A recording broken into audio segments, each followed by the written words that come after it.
Hey everyone, I am back.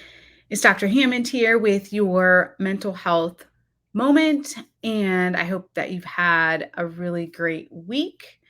Um, for those of you who are new to Mental Health Moment, welcome. It's Dr. Hammond here with your Mental Health Moment. And for those of you who tune in every Tuesday, 8 p.m. Eastern Standard Time, welcome back. Thanks so much for you all joining. For those of you who tried to tune in last Tuesday, and thanks for those who are starting to join here. For those of you who tried to tune in last Tuesday at 8 p.m. Eastern Standard Time, I do apologize. I was on a flight. I thought that a pre-recording was going to go through right at 8 o'clock, but of course, technology, that did not happen as I learned. So I apologize for that. And hi, thanks for those who are starting to join here. It's Dr. Hammond here with your mental health moment. So I apologize for that. But this week, of course, as we know, the first Tuesday of every month on Mental Health Moment is specifically devoted to children's mental health. And good evening to you as well. Thanks for those who are starting to join here, because of so much that's really been happening, especially to our youth, particularly these last couple of years when it comes to mental health. So and thanks for those who are still starting to join here. So what I'm going to do today is I'm going to share some tips with you. Again, if you're new to Mental Health Moment, you do not have to be a parent necessarily. But if you know of someone who works with children, maybe you have a niece, nephew, godchild, or whomever it is, or someone else that you know needs this information related to children, then you can always invite them to join again every first Tuesday of the month for Mental Health Moment, specifically devoted to children's mental health. And good afternoon to you as well. Thanks for those who are starting to join here. So today I am going to give you a couple of quick tips when it comes to children's mental health related specifically to ADHD, because there's really a lot of misinformation out there about ADHD. That's actually one of my subspecialties. I've seen a lot of children with ADHD. I've seen a lot of children who have been mislabeled as having ADHD, and they really had some type of trauma that was going on with them, or they had some type of learning issue that was happening, or just some type of stress going on in their lives, and they had a really hard time concentrating, or they had some behavioral issues, right? So there's a lot of things that ADHD looks like, which is why it's often confused as something else. And hi, welcome. I love I love when you all put all these emojis in the chat. It's adorable. So thank you. Welcome to you from California here. From Baltimore is in the house. Welcome, welcome, and thanks so much for joining here. So a couple of tips. So one is, again, this could be related to someone in your life or someone who works with children, who is concerned if a particular child or teen may have ADHD. The first thing that I would always uh, suggest is that this particular youth goes to a pediatrician or a family care physician, because there's a lot of physical health conditions that look like attention issues, and a lot of people don't know that. And actually, that's the same for us as adults. So always be sure to make sure that your physicals are up to date. Always make sure physically that you know what's happening with you. And I know we talked about that at a couple mental health moments ago, because there are things like low blood sugar that children have, that can affect their attention. There's thyroid issues for some kids. They have genes, right, that are more likely hereditary, to more likely have thyroid issues. There's vitamin deficiencies. There's so many different things that can affect our kids that look like attention problems, and not everything is ADHD. If you get anything from today's mental health moment, I want you to remember that not every single child out there has ADHD. Some kids do, and some do not. They have something else that's happening to them, that's causing them to have the attention problems, the maybe hyperactivity, not everybody, or some impulsivity issues. And thanks for joining here. I see someone's here from Florida. from LA, from North Carolina's in the house. A couple North Carolina people are in the house. Rhode Island's here. So welcome, welcome. It's Dr. Hammond here with your mental health moment. And today, being the first Tuesday of the month, we talk about children's mental health. So today it's about ADHD. So again, first step is definitely to seek out the care of a primary care physician, whether it's a pediatrician, family physician, to make sure that this child doesn't actually have some physical health concerns. The second thing is to really think about, and it really depends on the area, honestly, geographically, and what that means, and cost, and all these things. But to think about a psychological evaluation, and what that is, a lot of people don't know, but a comprehensive psychological evaluation for a child can be really, really beneficial. That's something I've done for since 2009 when I first started my practice, my psychology practice, because it's a great way to see how is this child functioning, and not just for ADHD, but what is their IQ? Like, what is their potential to learn? How are they doing reading, writing, math, socially, emotionally? How are they doing? If they're older, there's personality tests, not the personality tests on Google, you all. Ugh, I cringe. There's so many personality tests out there that are just not valid scientific instruments. There are all sorts of things all over social media. I would probably say 99% of that stuff is definitely not things that a licensed psychologists are using in practice. So just be aware of that. But instead, there are reputable, um, researched tools that psychological evaluations can show for kids that might have ADHD or something else, of what is happening with them.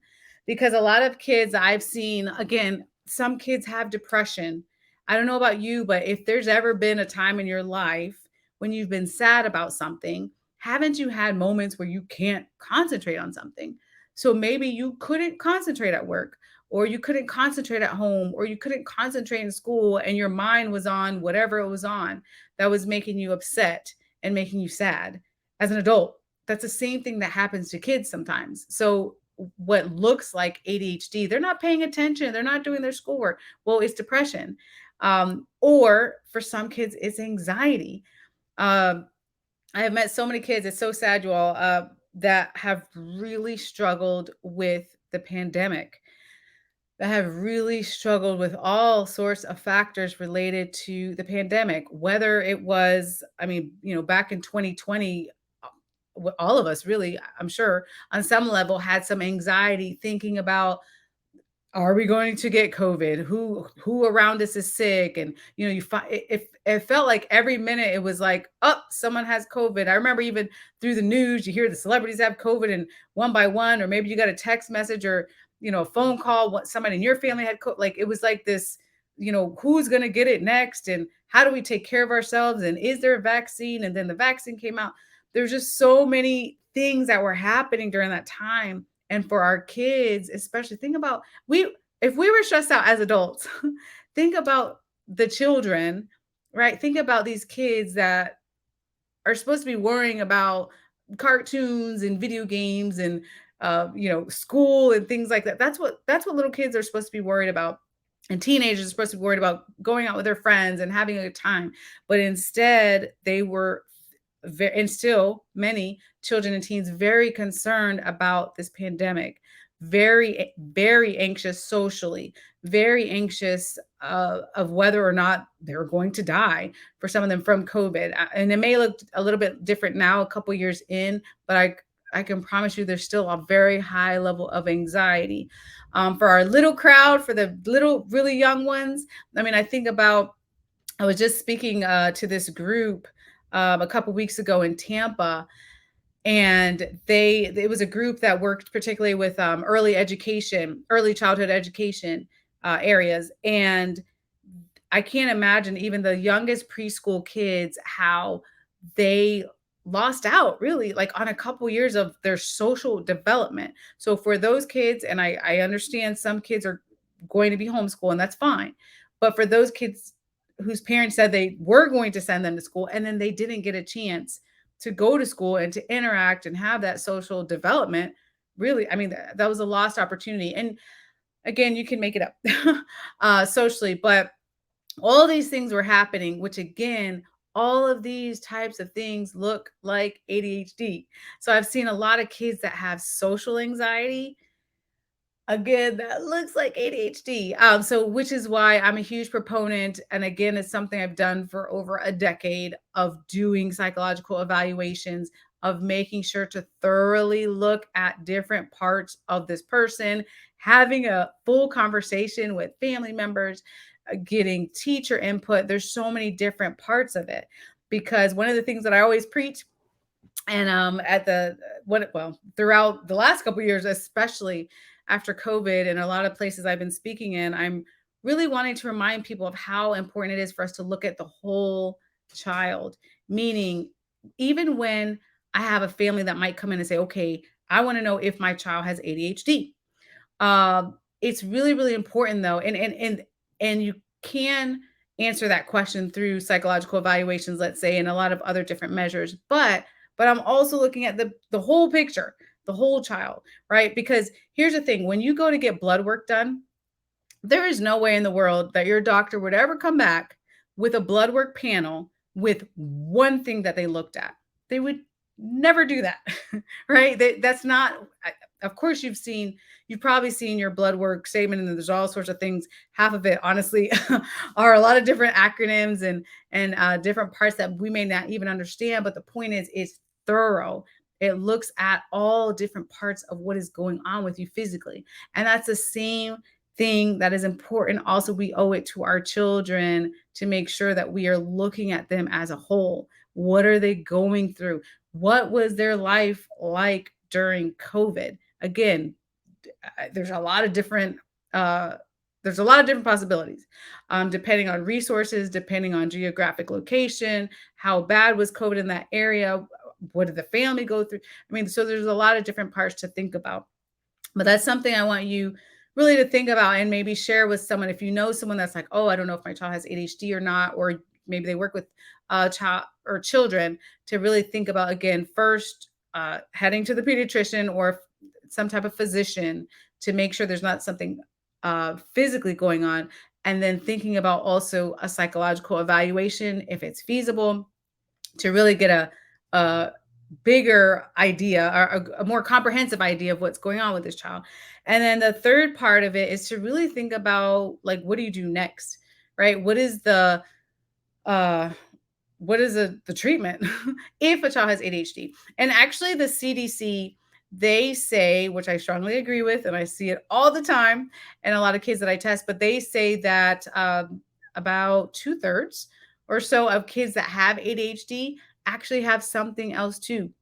So even for kids and teens that have ADHD, they might also have a learning issue, they might have depression, they might have anxiety, they might have a behavioral issue. Like, there's usually something else going on too, which is why I'm a huge fan. I know I'm a little biased because I do them myself, the psychological evaluations, but I'm a like a huge advocate for making sure that we fully understand what is going on with this child.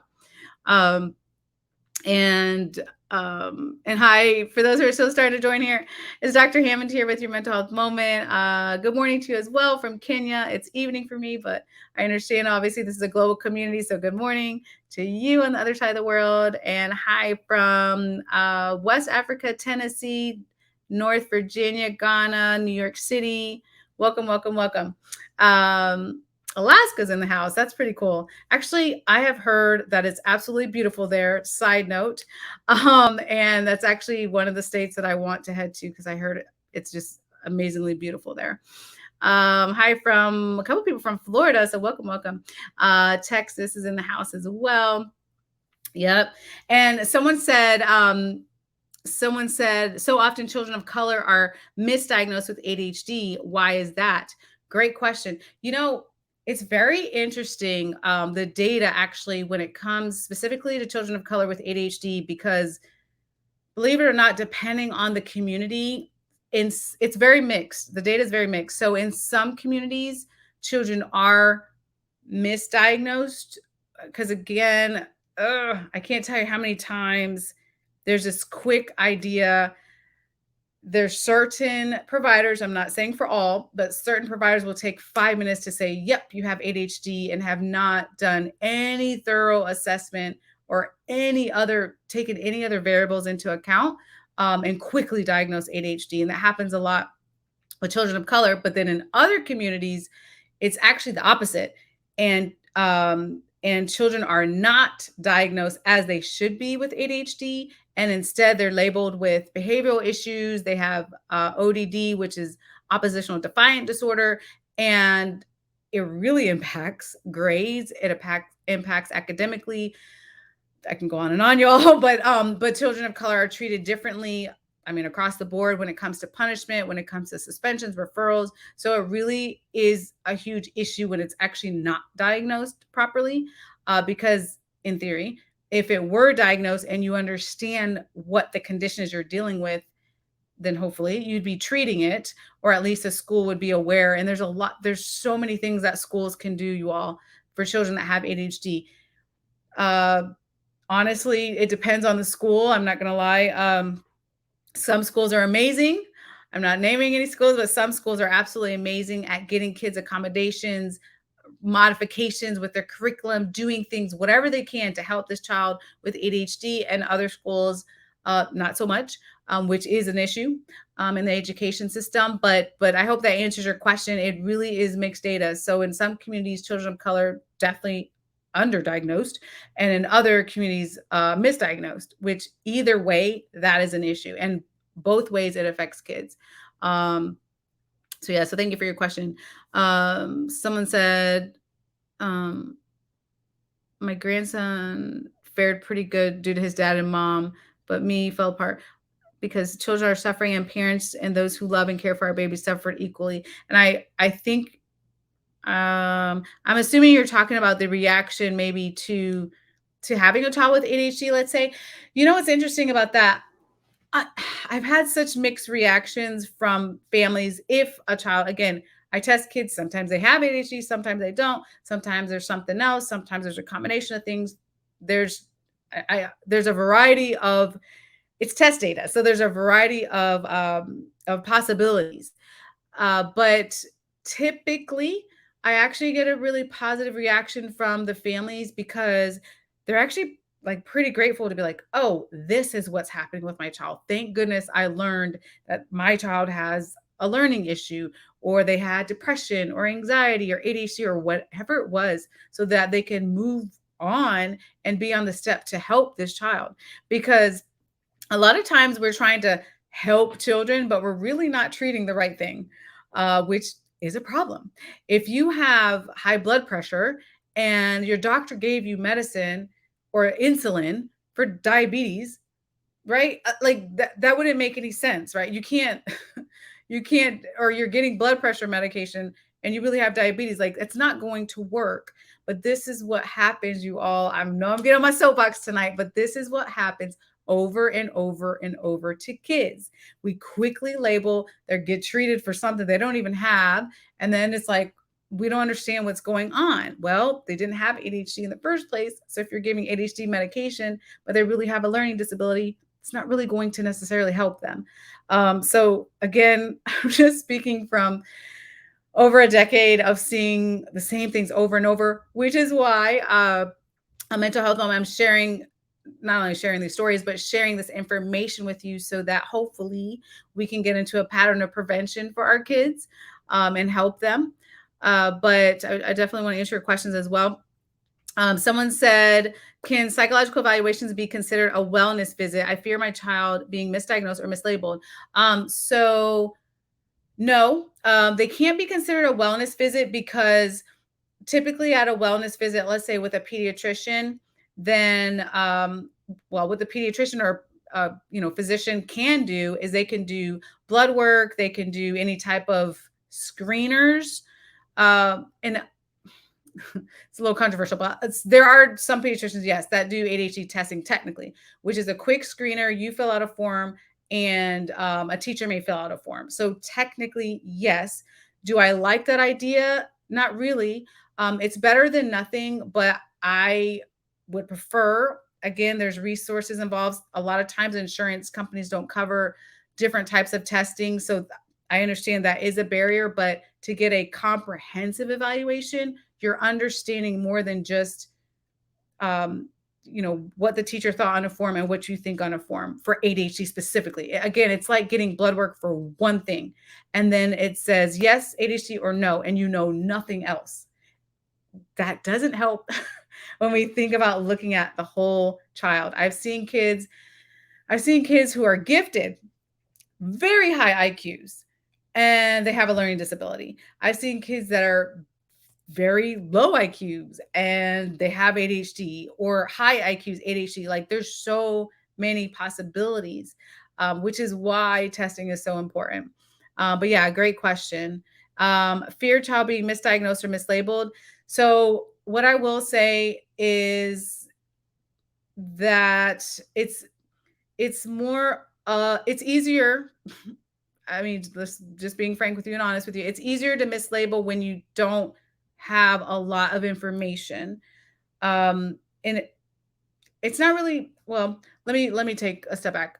It's easier to, not, I wouldn't say misdiagnosed, but almost underdiagnosed. Again, if you only have information, if you're testing for one thing, which is ADHD, and that's it, you could say yes or no for ADHD, but you're missing like four other things that may be going on with this child, which is a problem.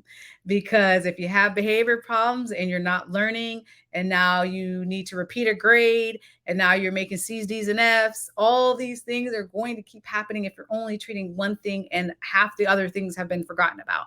So some kids, as I mentioned, they might have ADHD. They also have anxiety. They're sad and they have a learning disability. You're not going to get that information from two forms that just look at whether or not they have ADHD. And those other things are important. If we're, which I'm going to talk to you guys about soon too, but if you think about the treatment aspect, so important. I can't tell you, oh, I can't tell you, I want to like scream from the rooftops. I can't tell you how important it is for you to be getting children help early. I like, I'm glad, I'm happy when any child gets an assessment, no matter how old they are. However, for kids I test later on in life, it might be late high school, or it might be early college years or after high school years. And they're like, man, I've been having this issue for like 6, 7, 8 years. That is heartbreaking to me, because I know if they had gotten the information, if their families had known earlier about what was going on with them, all the things that happened to them potentially could have been prevented. Like the heartbreak, the suspensions, referrals, the behavior problems, the conflict with family, all of that potentially could have been prevented if, right, we knew the information, whatever the information was that came out of the psychological evaluation happened earlier, which is why I'm always screaming like, please do the evaluation as soon as possible.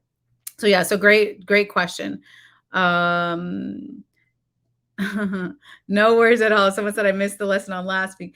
I went to New Orleans as this was my last summer trip before school starts next week. No problem whatsoever, because actually, if you're joining a little bit late in the beginning, I told you that there was a technical issue anyhow, because I was on a flight and I thought that the pre-recorded was going through, but apparently did not. So I apologize, at 8 p.m. Eastern Standard Time last week. So no worries whatsoever. Greetings to you as well for Sierra Leone. Welcome, welcome. Someone said, well, my daughter was in kindergarten, she was ahead of the curve, so she wasn't paying attention in class. Yep, see that all the time too. Kind of zoning out in her own world. And I told the teacher she's bored because we cover so much at home, but the teacher wanted her to get tested for ADHD. I declined. Turns out she needed more challenging work. She ended up being a grade level and a half above the current level she was being taught at. Problem solved. I also see that all the time. I have tested kids, same thing. They're gifted level, and some kids are so bored out of their minds in school, just being honest. Again, if you're functioning at like a sixth grade level and you're in a third or fourth grade class, you're bored and you're trying to do the work, but like you're already done.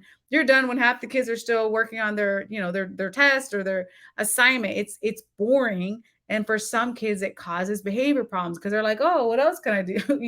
And they look like they're not paying attention, or they simply tune the teacher out because they already know the information. So that's why I love, again, the evaluations. I have seen, again, IQ tests where kids are already in the gifted range. They're not even in the right placement when it comes to school. Very important. That's another piece. Or the reverse. I mean, it's fine. Like some kids have average IQ, but they have other needs, and they need to have the right classroom to help them best in school. So yeah, so great point. I see that all the time. Um, yeah, someone said, "What is happening to our children is unbelievable. We used to have safe houses for young people. The parents' relationships have changed. While the worst parts of society are being destructive, the people that ensure they have money is ensuring that levels of children are being ruined physically and mentally. It is not that difficult to change, but the level of fear is unrealistic." So yes, and the other part of it is, gosh, there really are pros and cons to having a label. That's something I talk to many families about. Um, well, first of all, if you get a psychological evaluation for a child, that whole process is confidential anyway. So, as a psychologist, we are not allowed, without written permission from a parent, to disclose any information. Frankly, there's a couple of exceptions. If a child's in danger or trying to hurt themselves or someone's hurting them, things like that. But generally, nothing out of that conversation is being disclosed. I don't go to the school and say, oh, this child has ADHD or depression or whatever it is, because I don't have any authority to do so without the parent's permission. So it is something I do stress to families that are like, yeah, I need that evaluation, to at least get it done, to know whether or not you decide to disclose it to anybody else. Frankly, your family members, your friends, the school is a parent choice or a caregiver choice. However, to your point, there's this stigma on different labels, especially when it comes to mental health for children. But it's problematic sometimes because, again, there are some great schools that are willing to do things that can help kids. And let me tell you, man, when I've seen kids go from like C's, D's to like straight A's, for example, simply because they had the right accommodations, which just means different changes and how the school did things. Like, that's amazing, right? Because that's frustrating for a kid to be smart and not even necessarily straight A's. It could be A's and B's, but they just improve so much, right? They don't get in trouble anymore. Like all these things stop happening in a good way, like getting in trouble, uh, because they have what they need in school. So thanks for bringing that up because that's very true. Someone said, "Yep, you have to be a strong advocate for your child as you would be for yourself. You have to put your foot down and insist that they do the right evaluation, and don't be afraid to get a second opinion." Absolutely. Um, and you do. That's something that I also stress a lot to families. You have to absolutely be a strong advocate. Um, the third part of what I wanted to share with you all today. So again, for those of you who are just joining here, we're talking today about ADHD for kids and teens. And the first thing, again, to think about: getting to the physician, making sure there's no physical health issues going on. Secondly, psychological evaluation if resources allow.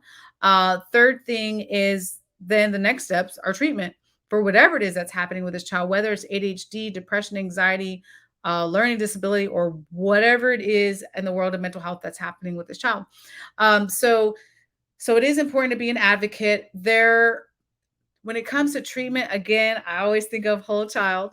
Um, Probably I need to start doing slides on these mental health moments for you all.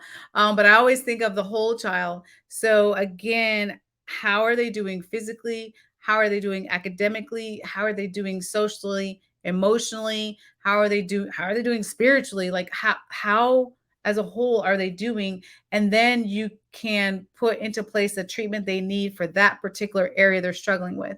So for example, some kids, they struggle socially uh, with whatever they have, if it's ADHD, depression, anxiety, autism, whatever the condition may be. So some kids need a social skills group, for example, where they are practicing their social skills with a group. Or some kids are not ready for group and they need to do that in a one-on-one setting in therapy. Or a child may have issues with their self-esteem. I meet so many kids. It's sad. It's hard. But I meet so many kids who struggle because of whatever condition they have with mental health. So their self-esteem is affected, unfortunately. We don't want it to get to that point. I'm always like, let's try to do some prevention work here. But if it is to that point, maybe they need therapy to know like you can still be amazing just because you have ADHD or depression, anxiety, a learning issue, or whatever it is you have, you still could be an amazing kid. You still have a lot of strengths, right? And they need to hear that from someone else sometimes. That's not their parent or caregiver because they're like, yeah. You're just saying that because you're my family member. But they need to understand that. And sometimes it's just deeply rooted with other things or trauma, but they may need individual therapy.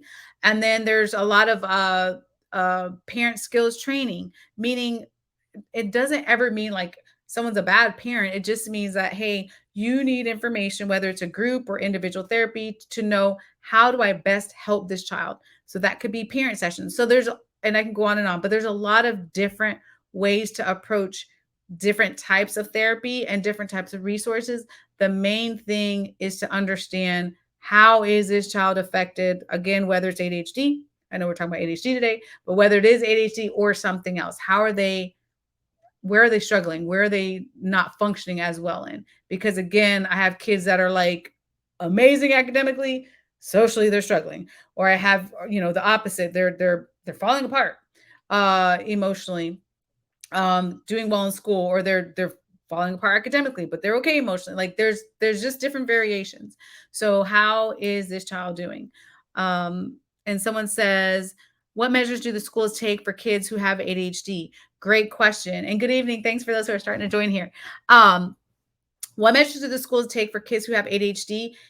It really depends on the school, but a lot of schools, well, it depends on the school, and it also depends on the grade level. So elementary schoolers have different accommodations or modifications than like a high schooler, let's say. So though, let's say elementary schooler, let's say they're struggling with, which I see a lot of kids with that, with like organization, like getting their homework in their backpack, getting the homework at school, putting it where it needs to be, things like that, or they're losing things. They don't know where their pencil is. They don't know where did I put my backpack? Where did I put this? Like they're just struggling with organization. Then that is something that the school can work on, like a certain system to really help them with that. For some kids, they're just highly distracted. So they have to sit up front near the teacher.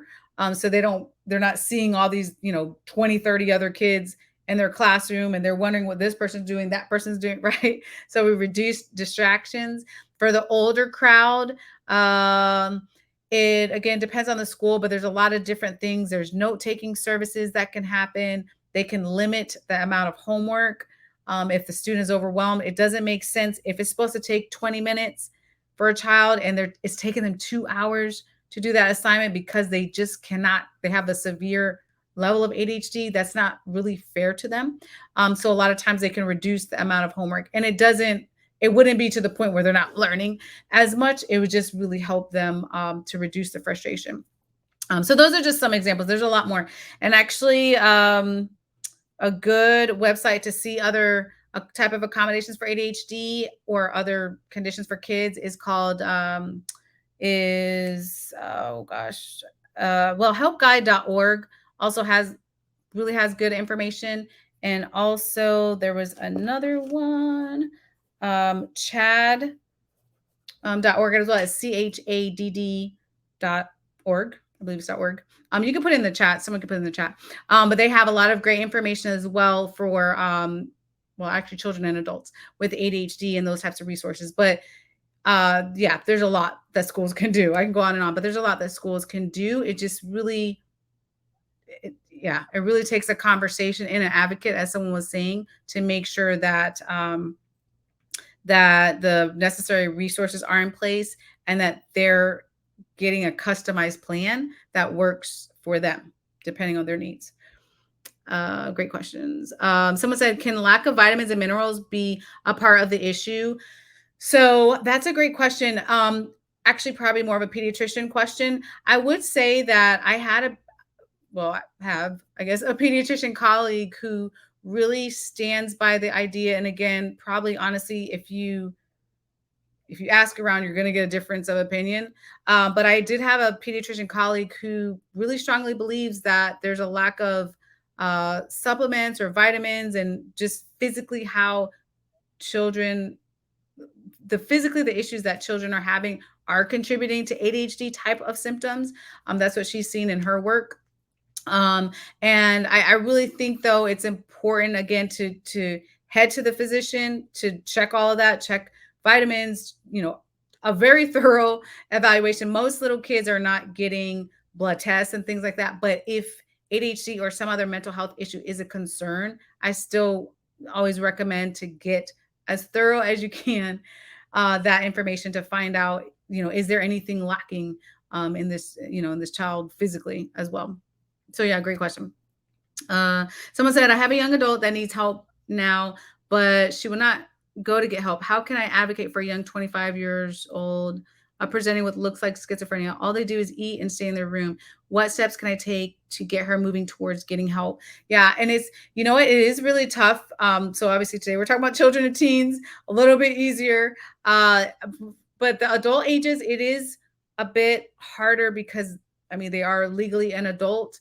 Um, you can strongly suggest help. Obviously, if for individuals, especially during this pandemic time that I've seen that I've really struggled to leave the house, frankly, for a lot of different reasons, including a high level of anxiety, I usually like to recommend that that person, if they're open to it, maybe do telehealth, some type of virtual visit, and just see if they're able to at least handle that.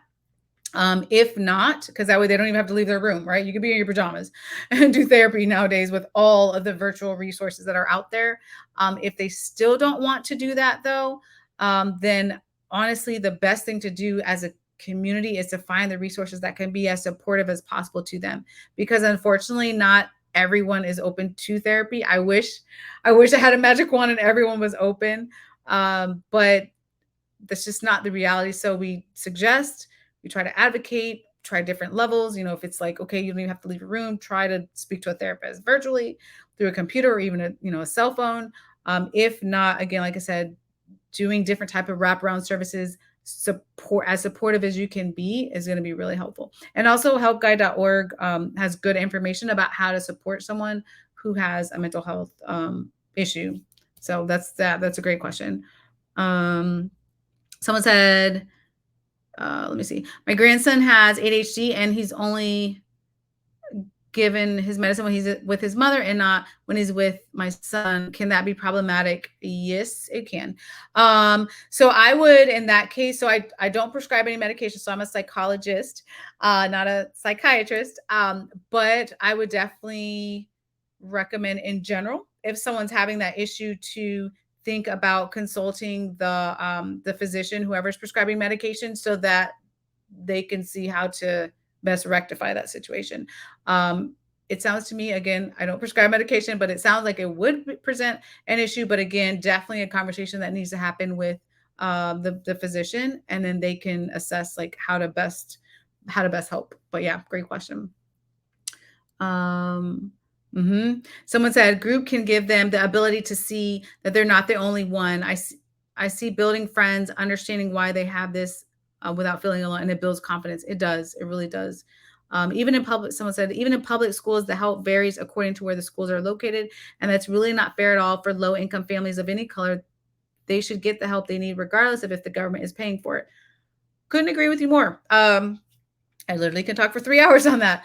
When I was in graduate school, well, way long ago, it feels like yesterday, but I was a substitute teacher and I worked at what they called like high need schools. I worked at rated A schools, everything in between. So I saw a lot of different type of schools in the same community. Hillsborough County is, I don't even know, I think we're ranked eighth or something like that in the country. We have a really large school district in Tampa area is where Hillsborough County is, Tampa, Florida area, and beyond a couple other cities, obviously. But yeah, I saw a lot. There's a massive level of difference, like you said, unfortunately, and it really is the case. There's some schools that are uh, like horribly have a horrible set or lack of, I should say, resources. So kids are struggling because there's a lack of resources, mental health resources,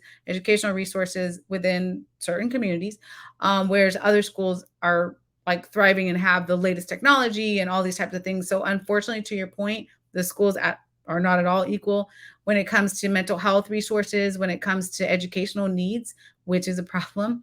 Um, but my hope, hopefully, and again, I don't want to get on my soapbox too much tonight here, but I really hope that because that is just the case, that we as a community can make sure that we're doing what we can to support schools that need more help. But yes, thank you for bringing that. Very, very true. Someone said breastfed versus formula. I'm not sure. I'm not sure your question. I'm not sure if that's related to. Yeah, I'm not sure your question on that one. Someone said, I'm most concerned that a child diagnosed will have that diagnosis follow or even hinder them from getting into a good college. Should I worry about that? Um, so it's interesting. It's interesting because I also do evaluations for students that are going into college that actually need of accommodations for college, meaning they might need more time on their exams. They might need more time to complete homework, assignments, and all that sort of thing. Because, of course, college can be stressful with a lot of demands, and it can be a lot harder if a child has or a teenager has depression, anxiety, learning issue, ADHD, or whatever it is. So I see a lot of the opposite where yeah, where teens are trying to get, the reports or whatnot that will demonstrate whether or not they have a condition that they need help in college. Now, typically, I mean, I don't know of any mm, yeah, I don't know at the, like, undergraduate level. I'm not aware of any college saying, like, "Hey, we need to know your psychiatric diagnoses," because generally this information is confidential unless you choose to disclose it. But what I've seen, again, I don't wanna speak for all colleges, but a lot of colleges that I have, worked with, have been very accommodating to children, or I mean, to teenagers, sorry, going into college that have had different mental health conditions. A lot of colleges have like a disability office that provides different resources that'll say, hey, we'll take the psychological evaluation results, for example, we'll try to help this student, and here's how we can help you. If we need to do, I don't know. There's a lot of different things they do at the college level. But if we need to help you with note taking, if we need to help you with organization or whatever it is that the student needs extra time on tests, usually is the case. So I wouldn't necessarily worry about that. But again, yeah, 9 times out of 10, like, confidentiality is pretty strong. HIPAA is your best friend. Usually, again, most times a student, or not, well, if a student's over 18, obviously they have the legal right as an adult, but as younger than that, a parent has a right whether or not to disclose the information when it comes to different schools, even at the elementary, middle, high school ages. So hopefully that answers your question. um, Someone said upscale communities tend to have better resources allocated to them versus communities suffering from disparities. Absolutely true. um so whew, very, very true. And what I will say to that again is there's a lot of different there's a lot of different reasons. And I don't want to get into all of them because that would take me 3 hours literally. But because of stigma of mental health, because of there's a lot of barriers, unfortunately, to resources. There's a lack of education in a lot of communities because, I mean, because of lack of funding, because of a lot of different reasons. So, though, I will say again that I hope that each and every one of you, in some way, I'm just going to put on my I guess my ask for today, will think about that and think about how to help schools that may be struggling. I mean, there's so many needs at certain schools. Whether you could even bring in like a ream of paper, like that's how. I mean, every little thing counts, is what I'm saying. Like if it's a ream of paper, if it's pencils. I mean, my church for I don't even know how many years. It's been a long time, over a decade. With our outreach community, we try to help with backpack drives and school supplies. I mean, there's usually a lot of school supply drives in a lot of different communities. Like however you can help. These are the ways, because I don't at all want to make this a political conversation, but I will say that I don't agree with, like, let's just wait on like magical funding to happen for these schools that are definitely have a lack of resources. So I encourage you as a community to think about how can you watching this or how, someone or a company or whomever help these schools also with again school supplies or whatever their needs are, because there are a lot of ways that we can help as a community as well. And I've seen like tremendously amazing things from communities like getting involved and making changes in schools, which warms my heart all the time. So I just would suggest that to you. So that's my ask to you. As school is rapidly approaching, I know for us next week, I can't believe it. In Hillsborough County, our schools are starting, which is crazy that the summer just flew by. But I would encourage you to really think about that within your own communities. Again, however you can help. So if you have $5, that counts. If you have $50, 100, 1,000, a million, I don't know. It doesn't matter how much. Every single thing counts. But make sure that you're giving back to local schools, especially for schools that are definitely in need. Yeah. In Jesus' name, amen. Bless our kids in school. Yes, thank you for that. So this is the longest mental health moment ever. No, I'm just kidding. But thanks for those who stuck through for this longer mental health moment. Thank you for all of your questions. I'm more than happy to answer them. If you do have any questions that I didn't get to today or you think of afterwards, you can always reach out on social media. Usually Instagram, Dr. Hammond is where I spend most of my time, but you can also reach me on Twitter, Facebook, LinkedIn. What else am I on? I feel like I'm missing one. Pretty much all social media platforms. I'm on there. So you can always send me a message or you can go to drnekeshiahammond.com if you have any questions or need to reach me otherwise. Yes, great point. Someone said, and please review the emergency plan with your child's school. Yes, very important. But thanks so much again. And I will see you all next Tuesday, 8 p.m. Eastern Standard Time, right here on Black Women Empowered Incorporated Facebook page, YouTube, and LinkedIn Live. Have an amazing week, and I'll see you all next time. Bye, y'all.